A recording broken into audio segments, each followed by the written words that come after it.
Aujourd'hui, pour continuer notre série de prédications, les drames d'une alliance brisée, je vous invite à lire les textes du prophète Osée au chapitre 4. La parole de Dieu nous dit: Écoutez la parole de l'Éternel, enfants d'Israël, car l'Éternel a un procès avec les habitants du pays, parce qu'il n'y a point de vérité, point de miséricorde, point de connaissance de Dieu dans les pays. Il n'y a que des parjures et mensonges, assassinats, vols et adultères. On use de violence, on commet meurtre sur meurtre.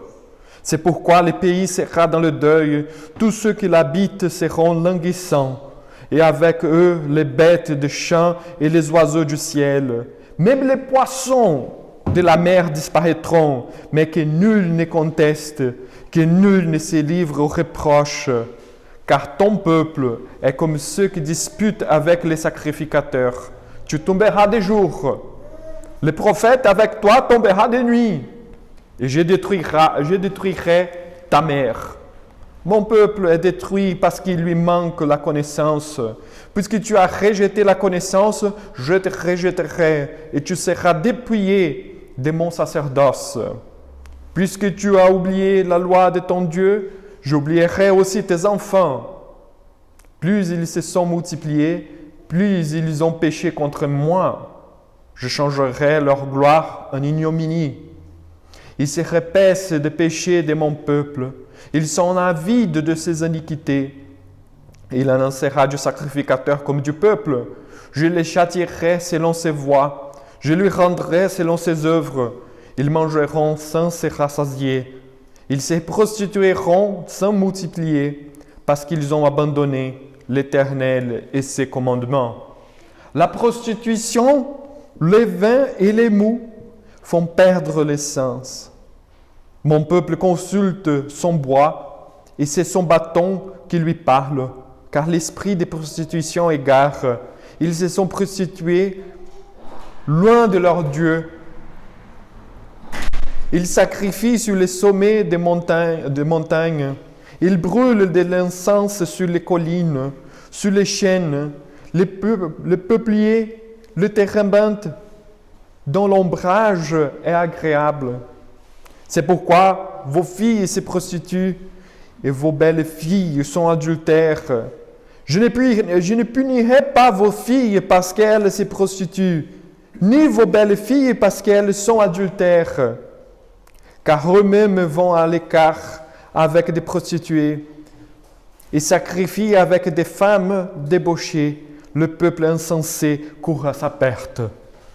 Si tu te livres à la prostitution en Israël, que Juda ne se rende pas coupable.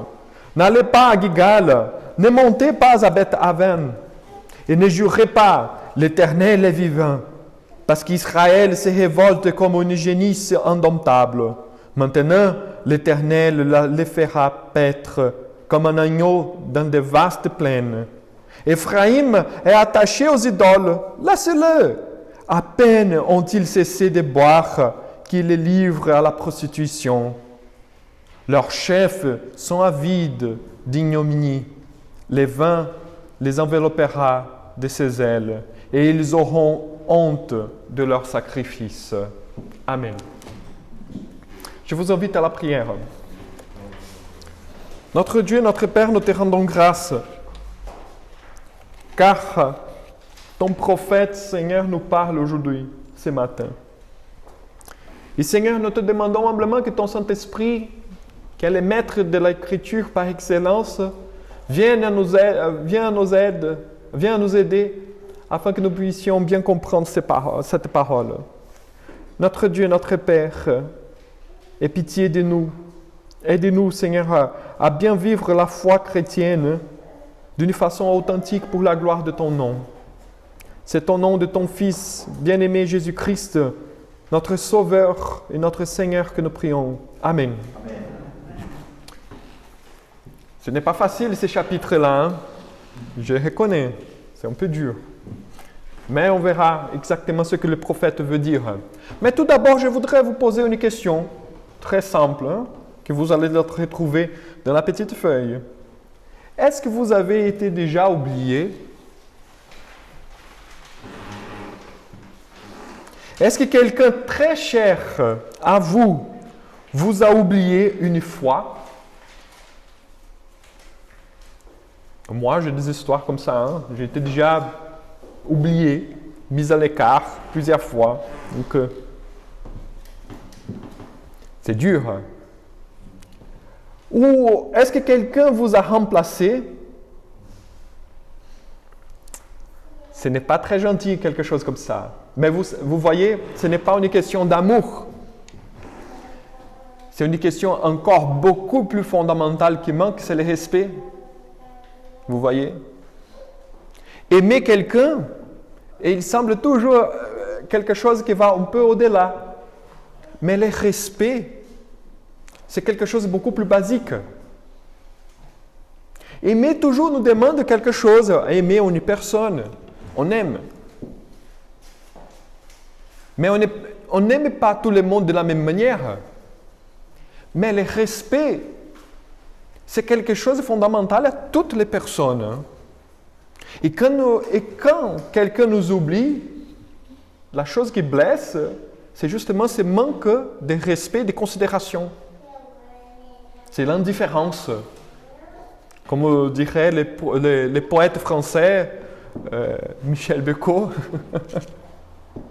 l'indifférence te tue à petits coups.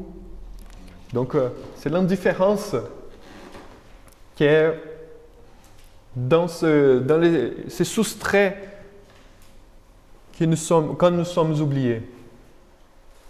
Alors, c'est justement ce genre de sentiments que Dieu est en train de ressentir et de reprocher dans le peuple d'Israël lorsqu'il parle par la bouche du prophète au chapitre 4. Dieu est oublié maintenant. Alors, un peu de contexte pour qu'on puisse bien comprendre la chose. Maintenant, à partir du chapitre 4, dans le prophète Osée, s'ouvre une nouvelle section du livre. Le livre du prophète Osée, il est divisé en 3 grandes parties. La première, on a déjà vu que c'est le symbolisme du mariage du prophète Osée. C'est-à-dire, quand il est marié avec la prostituée, il a les enfants.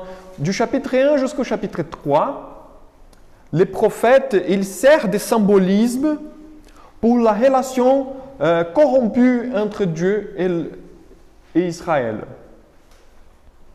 Donc, c'est là la première section du livre. Alors, vient s'ajouter une deuxième section, qui c'est justement que nous commençons à lire maintenant, du chapitre 4 jusqu'au chapitre 11. Donc, c'est on appelle un premier cercle de prophétie.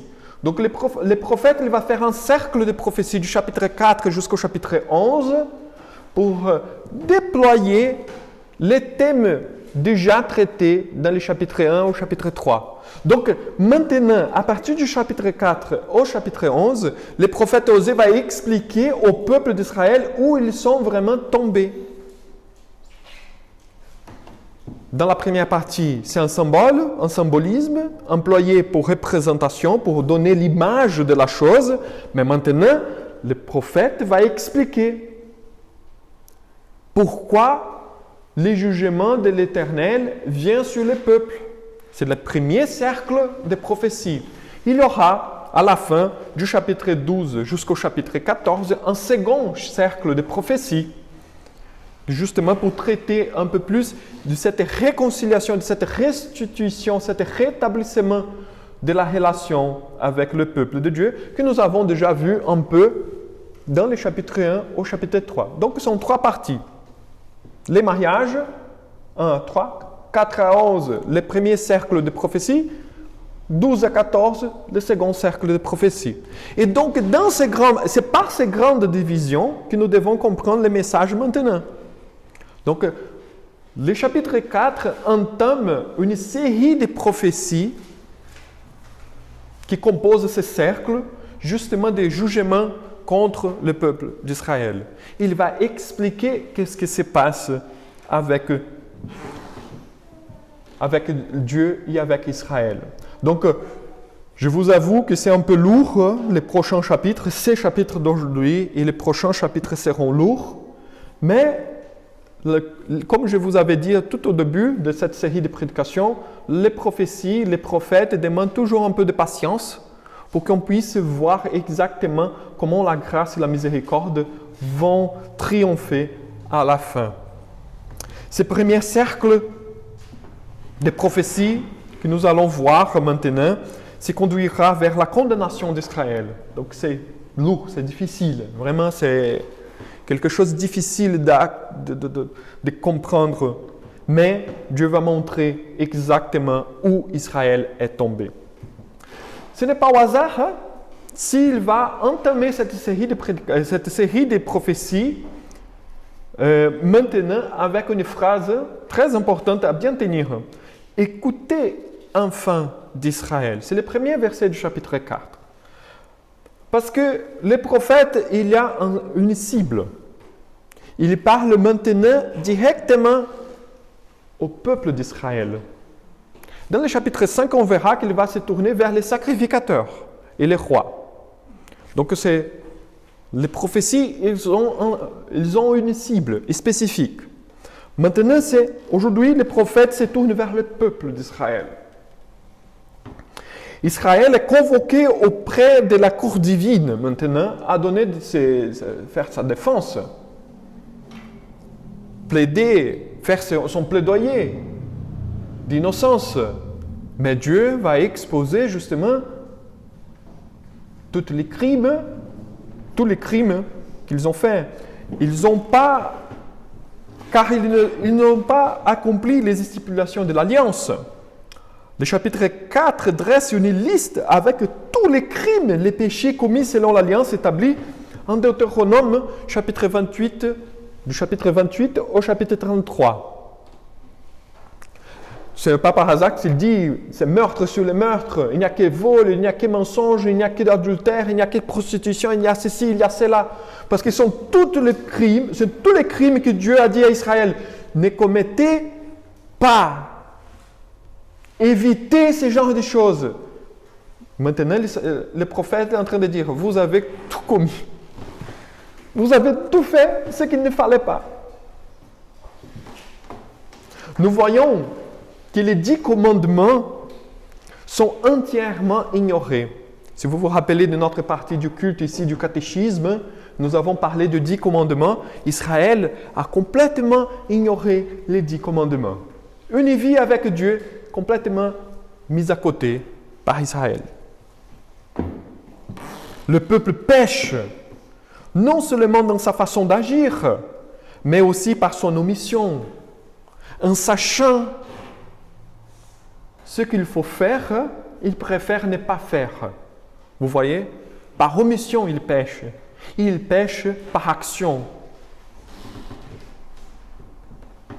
Voilà la profondeur de l'apostasie d'Israël. Israël est apostate maintenant. Le peuple va bien. Je vous rappelle toujours de la condition du peuple. La condition sociale, économique du peuple d'Israël, elle est très bonne. Ils sont en train de prospérer. Ils vivent une situation bien confortable. Mais ils sont loin de Dieu. Qu'est-ce qui s'est passé? C'est là la question fondamentale. Qu'est-ce qui s'est passé? La réponse, elle est un peu plus compliquée, mais on va essayer de la décortiquer. Tout d'abord, Israël, selon ce texte, il a assumé une nouvelle religion. Israël assume une nouvelle religion selon les autres nations, car l'intérêt d'Israël a changé. Et ça est le point. Les intérêts d'Israël ont changé. Ils sont bien maintenant. Ils veulent garder ce bien-être.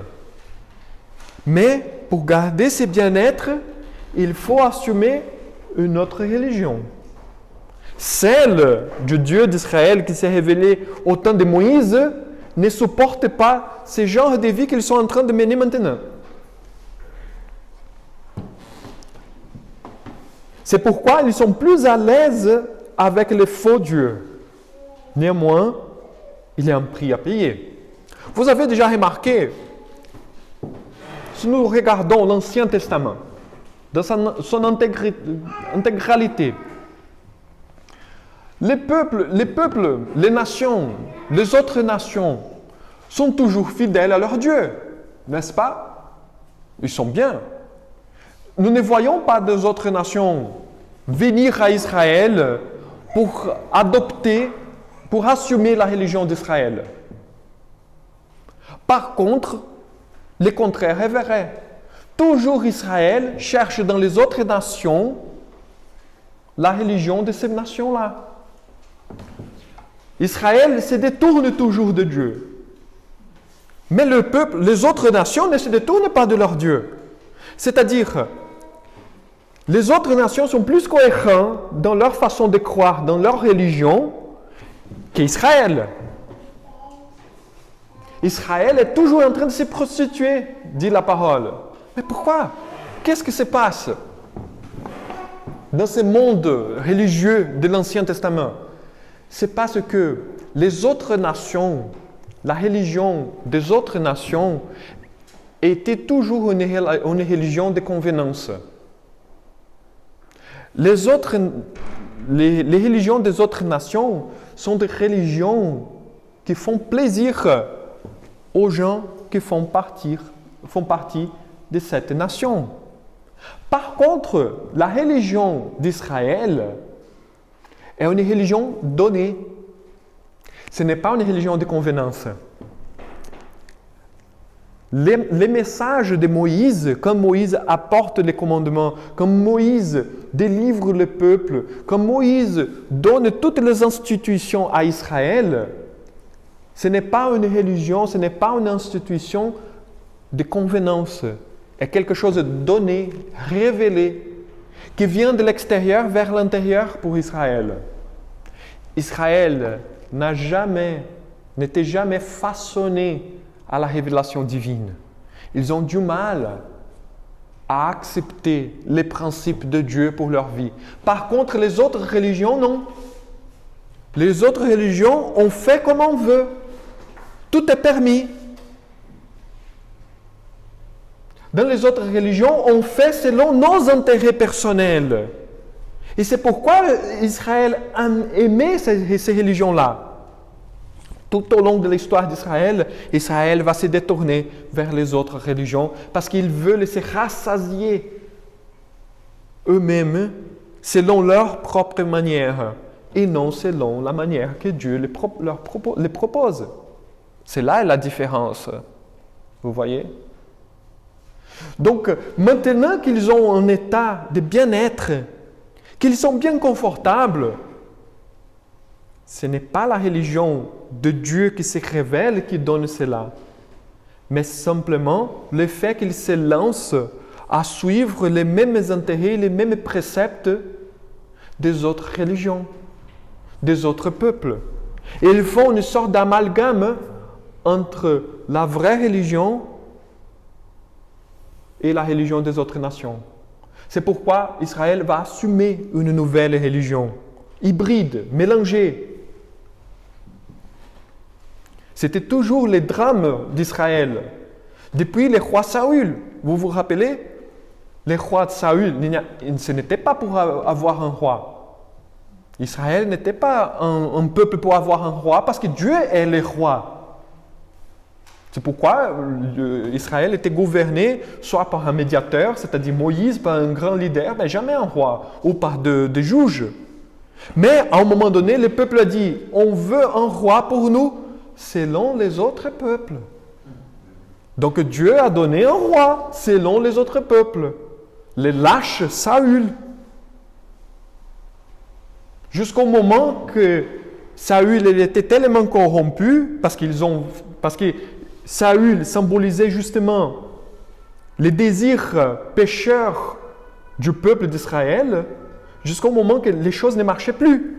Donc Dieu il dit, maintenant je vais vous donner un roi, mais selon ma volonté, selon mon cœur. Et c'est pourquoi David sera mis en tant que roi. Et il sera le plus grand roi d'Israël. Parce qu'il n'est pas selon les intérêts personnels du peuple d'Israël qui avait une ambition selon les autres peuples. Mais il serait un Dieu, un roi selon le propre cœur divin. C'est pourquoi il va réussir. Israël il fait toujours cet amalgame. Il assume une autre religion. Il mélange.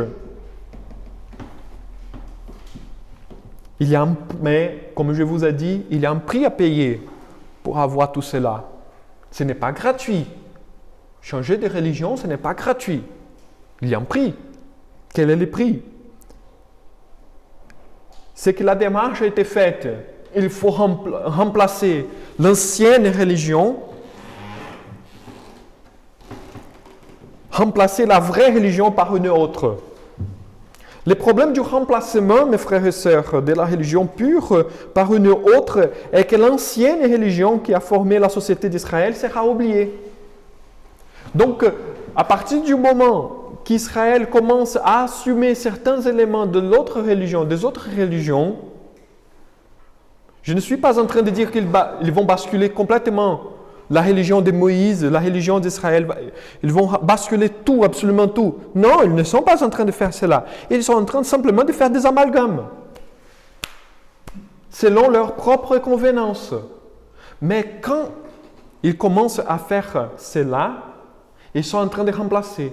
Et chaque fois qu'ils se remplacent, l'ancienne est oubliée.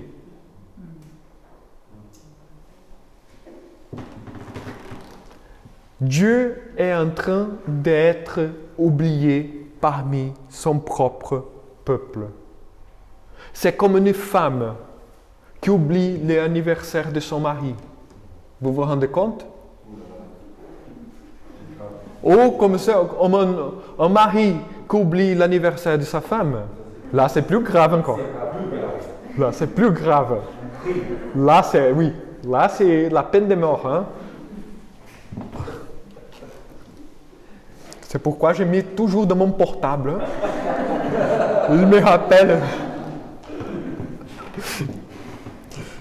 Alors, vous voyez, ce n'est pas au hasard que Dieu il est en colère avec Israël.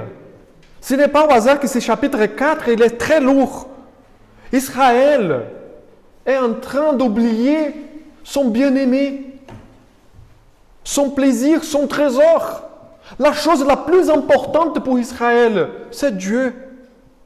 Ils sont en train d'oublier Dieu, car ils veulent se satisfaire eux-mêmes, selon leur propre convenance, selon leur propre religion. On fait comme on veut. Ce processus va aboutir dans l'oubli complet de l'alliance. Donc, nous voyons ce qui se passe maintenant. Ils sont apostates. Non parce qu'ils sont méchants. Ils ne sont pas méchants. Ils sont gentils.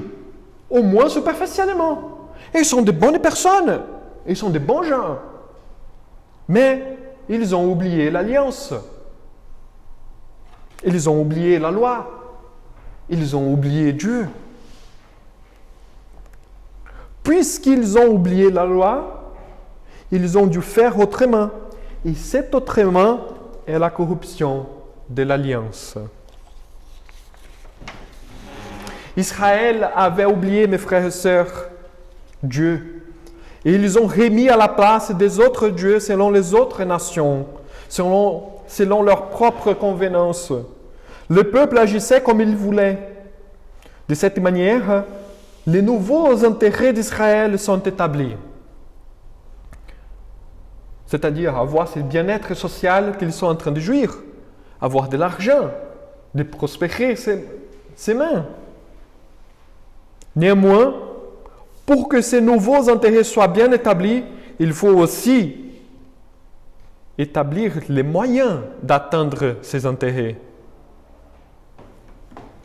Ainsi, il a fallu de nouveaux principes, une nouvelle manière de penser, un nouveau comportement, des valeurs nouvelles, etc., etc., etc. Il faut tout refonder la nation. À quel prix? Au prix de l'oubli.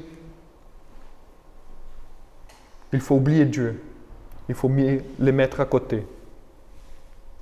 Donc l'alliance avec Dieu et toutes les institutions qui formaient Israël en tant que nation doivent être oubliées, car elles sont dépassées afin que de nouvelles prennent la place.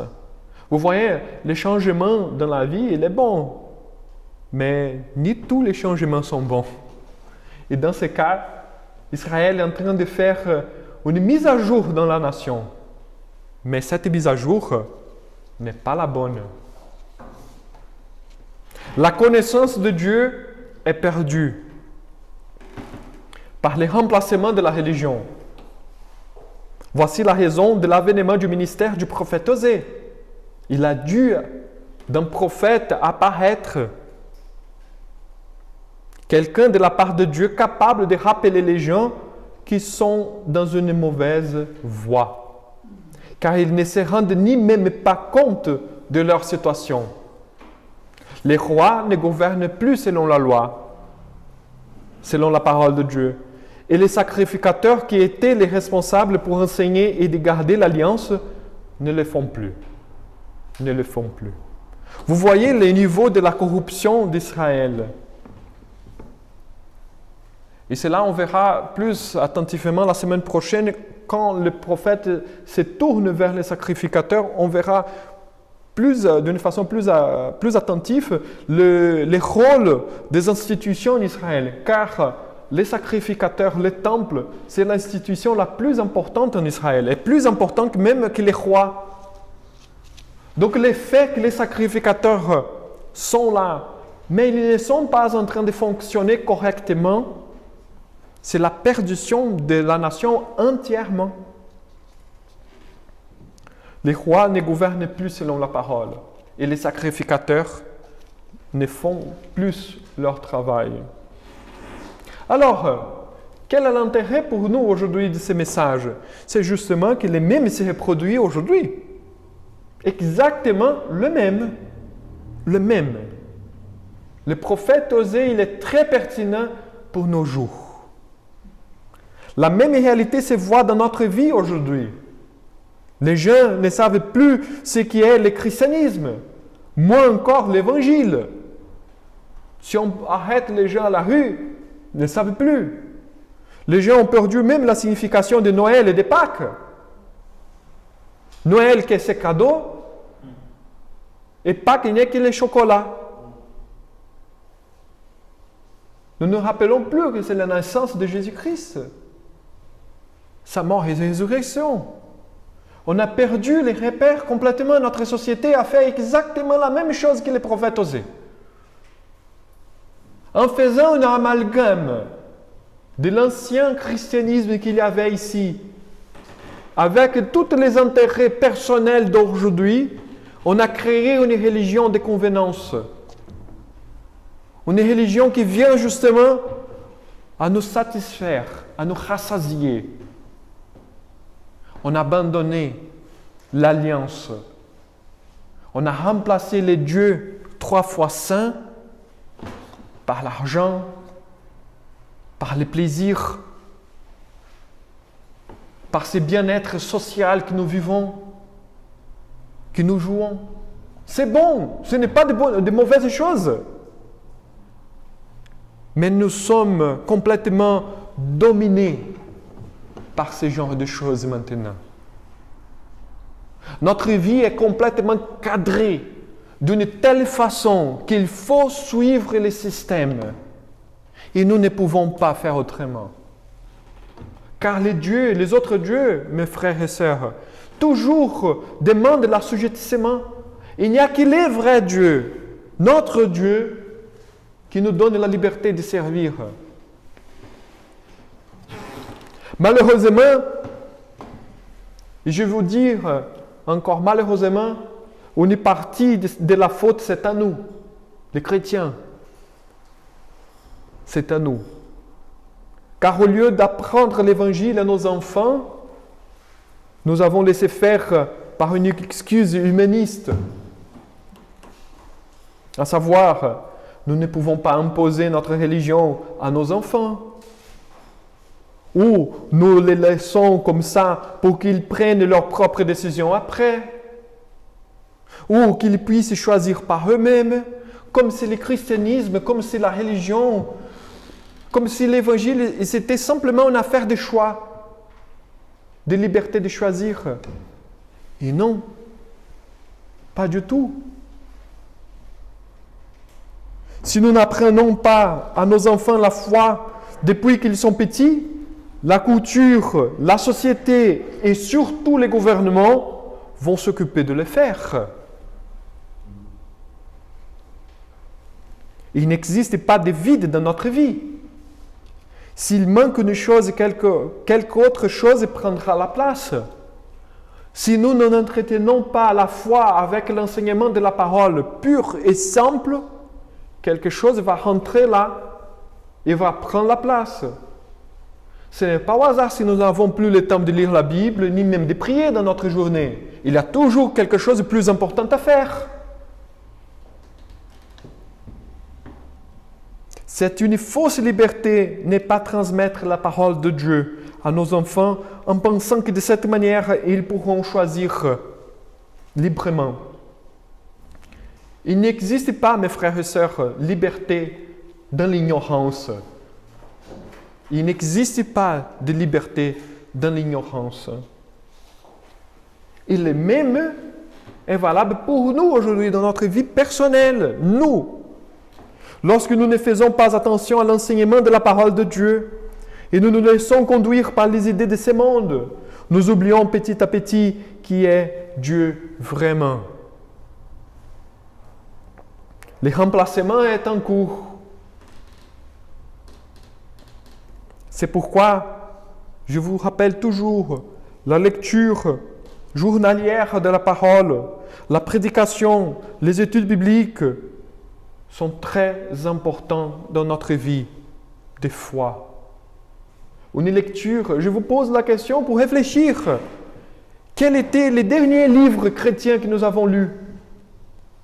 Quand nous sommes allés dans une librairie chrétienne pour acheter un livre qui va nous édifier notre foi.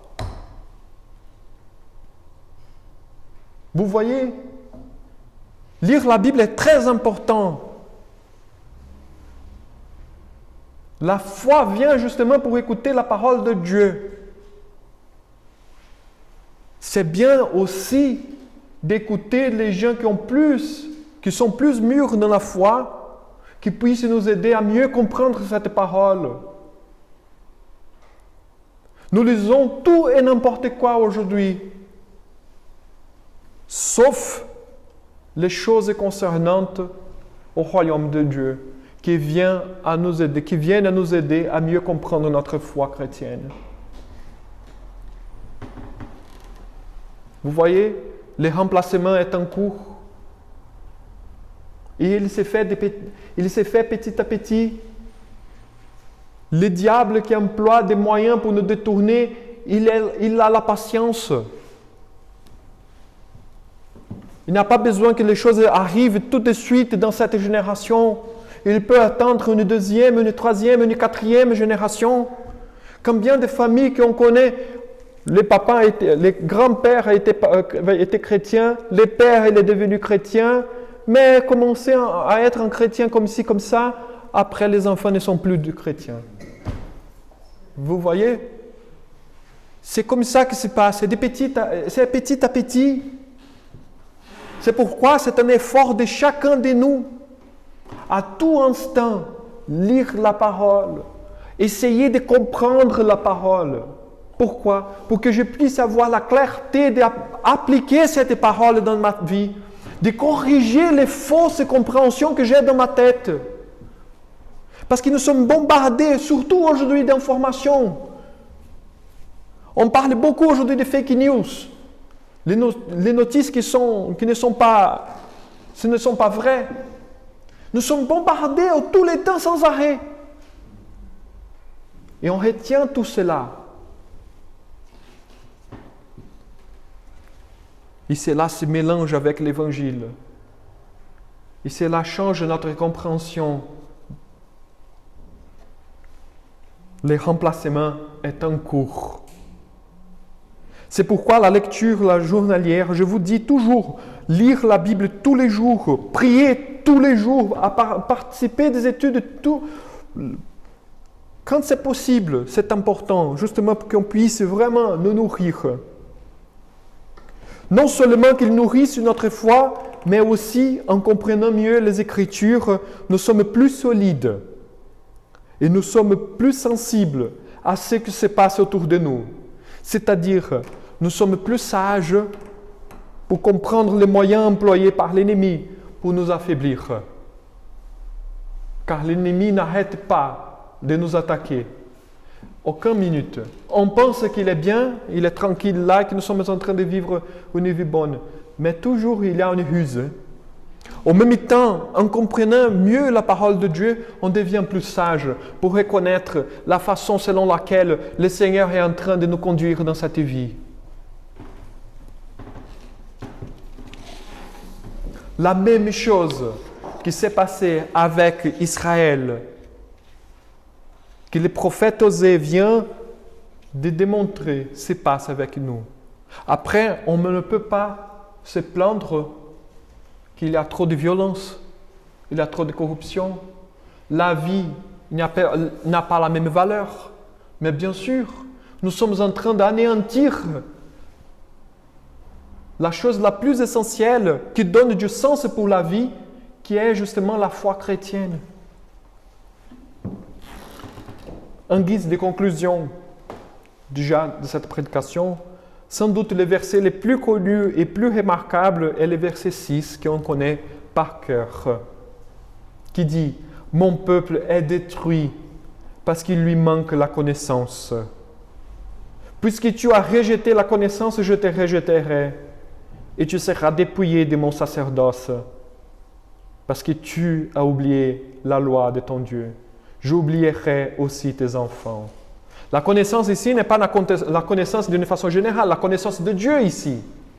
Et ce n'est pas une connaissance simplement intellectuelle, parce que dans la culture juive, cette connaissance, cette différence que nous faisons, nous occidentaux, que nous faisons entre la connaissance intellectuelle et une sorte de sagesse pratique, dans la culture juive n'existe pas. Connaître, ce n'est pas simplement connaître intellectuellement, mais vivre avec. Mon peuple est détruit parce qu'il lui manque la connaissance. Ça veut dire, mon peuple est détruit car il ne me connaît pas, il ne marche pas avec moi. C'est comme dans un mariage. On apprend à connaître notre conjoint avec le temps. En marchant ensemble, on connaît notre épouse ou notre époux.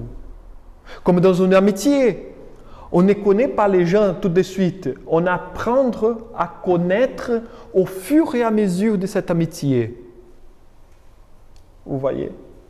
C'est là et faire connaissance selon la parole, selon le prophète Osée. Il est en train d'utiliser. C'est pourquoi c'est très important de marcher avec Dieu. Pas simplement apprendre intellectuellement que c'est quelque chose de bon. Je ne suis pas en train de dire que ce n'est pas une chose bonne. C'est bon, mais il faut marcher avec Dieu. Vivre la foi avec lui. En faisant connaissance de ce Dieu et de qui il est vraiment, selon sa révélation dans la parole. Puisque tu as rejeté la connaissance, je te rejetterai. Vous voyez, ce n'est pas Dieu qui est en train de rejeter le peuple, mais parce que le peuple a d'abord rejeté de marcher avec Dieu. Tu seras dépouillé de mon sacerdoce. Vous allez perdre la chose la plus essentielle que vous faites la nation d'Israël. Puisque tu as oublié la loi de ton Dieu, j'oublierai aussi tes enfants. Comme je souligne toujours, notre Dieu n'est pas un Dieu simplement personnel. Notre Dieu est un Dieu de famille.